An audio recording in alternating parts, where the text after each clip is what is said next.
Welcome to Bite at a Time Books, where we read you your favorite classics one bite at a time. My name is Bree Carlile, and I love to read, and wanted to share my passion with listeners like you. Be sure to follow the show on your favorite podcast platform so you get all the new episodes. Or you can follow the show on YouTube, where we have playlists for all the stories. You can find us on all the social medias at Bite at a Time Books, or on our website, biteatatimebooks.com, where you can also sign up for our newsletter for more information on what we're reading and what's coming next for the podcasts. We're part of the Bite at a Time Books Productions Network. If you'd also like to hear what inspired your favorite classic author to write their novels, and what was going on in the world at the time, check out the Bite at a Time Books Behind the Story podcast, Tuesdays, wherever you listen to podcasts. Today we'll be continuing Wuthering Heights by Emily Brontë. Chapter 9. Bite 1. He entered, vociferating oaths dreadful to hear, and caught me in the act of stowing his son away in the kitchen cupboard. Ayrton was impressed with the wholesome terror of encountering either his wild beast's fondness or his madman's rage. For in one, he ran a chance of being squeezed and kissed to death, and in the other, of being flung into the fire or dashed against the wall, and the poor thing remained perfectly quiet, whether I chose to put him. "There, I've found it out at last," cried Hindley, pulling me back by the skin of my neck like a dog. "By heaven and hell, you've sworn between you to murder that child. I know how it is now, that he's always out of my way, but with the help of Satan, I shall make you swallow the carving knife, Nellie.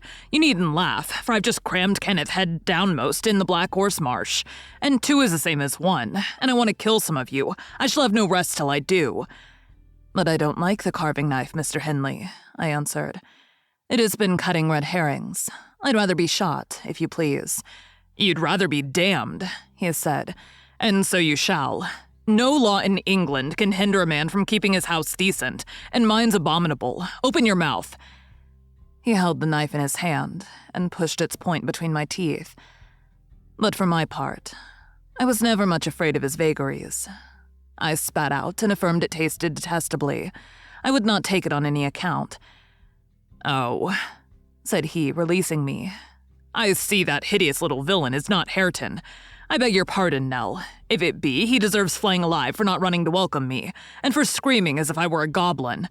Unnatural cub, come hither. I'll teach thee to impose on a good-hearted, deluded father. Now, don't you think the lad would be handsomer cropped? It makes a dog fiercer, and I love something fierce. Get me a scissors, something fierce and trim. Besides its infernal affectation, devilish conceit it is to cherish our ears. We're asses enough without them. Hush, child, hush. Well then, it is my darling. Wisht, dry thy eyes. There's a joy. Kiss me. What? It won't? Kiss me, Hareton. Damn thee, kiss me. By God, as if I would rear such a monster. As sure as I'm living, I'll break the brat's neck." Poor Hareton was squalling and kicking in his father's arms with all his might, and redoubled his yells when he carried him upstairs and lifted him over the banister. I cried out that he would frighten the child into fits and ran to rescue him. As I reached them, Hindley leaned forward on the rails to listen to a noise below, almost forgetting what he had in his hands. "Who is that?" he asked, hearing someone approaching the stairs foot. I leaned forward also, for the purpose of signing to Heathcliff, whose step I recognized not to come further, and at the instant when my eye quitted Hareton, he gave a sudden spring, delivered himself from the careless grasp that held him, and fell. There was scarcely time to experience a thrill of horror before we saw that the little wretch was safe. Heathcliff arrived underneath, just at the critical moment. By a natural impulse, he arrested his descent, and setting him on his feet, looked up to discover the author of the accident. A miser who has parted with a lucky lottery ticket for 5 shillings and finds next day he has lost in the bargain £5,000 could not show a blanker countenance than he did on beholding the figure of Mr. Earnshaw above. It expressed, plainer than words could do, the intensest anguish at having made himself the instrument of thwarting his own revenge. Had it been dark, I dare say he would have tried to remedy the mistake by smashing Hareton's skull on the steps. But we witnessed his salvation, and I was presently below with my precious charge pressed to my heart. Hindley descended more leisurely, sobered and abashed. "It is your fault, Ellen," he said. "You should have kept him out of sight. You should have taken him from me. Is he injured anywhere?" "Injured?" I cried angrily. "If he is not killed, he'll be an idiot. Oh, I wonder his mother does not rise from her grave to see how you use him. You're worse than a heathen, treating your own flesh and blood in that manner." He attempted to touch the child, who, on finding himself with me, sobbed off his terror directly. At the first finger his father laid on him, however, he shrieked again louder than before, and struggled as if he would go into convulsions. "You shall not meddle with him," I continued. "He hates you. They all hate you. That's the truth. A happy family you have, and a pretty state you're come to." "I shall come to a prettier yet, Nellie," laughed the misguided man, recovering his hardness. "At present, convey yourself and him away. And hark you, Heathcliff, clear you two quite from my reach and hearing. I wouldn't murder you tonight, unless perhaps I set the house on fire, but that's as my fancy goes." While saying this, he took a pint bottle of brandy from the dresser and poured some into a tumbler. "Nay, don't," I entreated. "Mr. Henley, do take warning. Have mercy on this unfortunate boy if you care nothing for yourself." "Anyone will do better for him than I shall," he answered. "Have mercy on your own soul," I said, endeavoring to snatch the glass from his hand. "Not I. On the contrary, I shall have great pleasure in sending it to perdition to punish its maker," exclaimed the blasphemer. "Here's to its hearty damnation." He drank the spirits and impatiently bade us go, terminating his command with a sequel of horrid imprecations too bad to repeat or remember. "It's a pity he cannot kill himself with drink," observed Heathcliff, muttering an echo of curses back when the door was shut. "He is doing his very utmost, but his constitution defies him. Mr. Kenneth says he would wager his mare that he'll outlive any man on the side of Gimmerton, and go to the grave a hoary sinner, unless some happy chance out of the common course befall him." I went into the kitchen and sat down to lull my little lamb to sleep. Heathcliff, as I thought, walked through to the barn. It turned out afterwards that he only got as far as the other side the settle, when he flung himself on a bench by the wall removed from the fire and remained silent. I was rocking Hareton on my knee and humming a song that began, "It was far in the night, and the bairnies grat. The mither beneath the mools heard that," when Miss Cathy, who had listened to the hubbub from her room, put her head in and whispered, "Are you alone, Nellie?" "Yes, miss," I replied. She entered and approached the hearth. I, supposing she was going to say something, looked up. The expression of her face seemed disturbed and anxious. Her lips were half asunder, as if she meant to speak, and she drew a breath. But it escaped in a sigh instead of a sentence. I resumed my song, not having forgotten her recent behavior. "Where's Heathcliff?" she said, interrupting me. "About his work in the stable," was my answer. He did not contradict me. Perhaps he had fallen into a doze. There followed another long pause, during which I perceived a drop or two trickle from Catherine's cheek to the flags. Is she sorry for her shameful conduct? I asked myself. That will be a novelty, but she may come to the point as she will. I shan't help her. No, she felt small trouble regarding any subject save her own concerns. "Oh dear," she cried at last. "I'm very unhappy." "A pity," observed I. "You're hard to please. So many friends and so few cares, and can't make yourself content." "Nellie, will you keep a secret from me?" she pursued, kneeling down by me, and lifting her winsome eyes to my face with that sort of look which turns off bad temper, even when one has all the right in the world to indulge it. "Is it worth keeping?" I inquired, less sulkily.